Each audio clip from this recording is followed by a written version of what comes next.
Evening snack లాగా పిల్లలకి అటుకులతో ఇలా కట్లెట్ చేసి పెట్టండి. చాలా ఇష్టంగా తింటారు. క్రిస్పీగా చాలా బాగుంటాయి.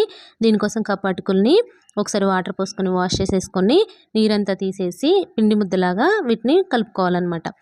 దీంట్లోనే ఇప్పుడు ఉడికించుకొని మ్యాష్ చేసుకున్న ఆలుగడ్డను కూడా వేసేసుకొని ఈ రెండింటిని బాగా మిక్స్ అయ్యేలాగా కలిపేసుకోవాలి.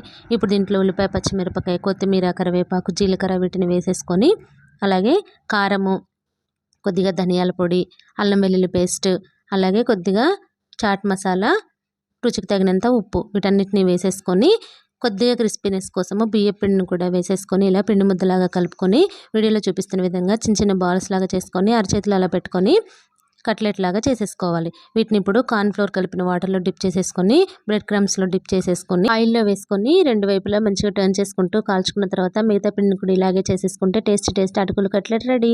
మీరు కూడా తప్పకుండా ట్రై చేయండి. Thank you for watching. Video నచ్చితే లైక్ చేయండి, సబ్స్క్రైబ్ చేసుకోండి.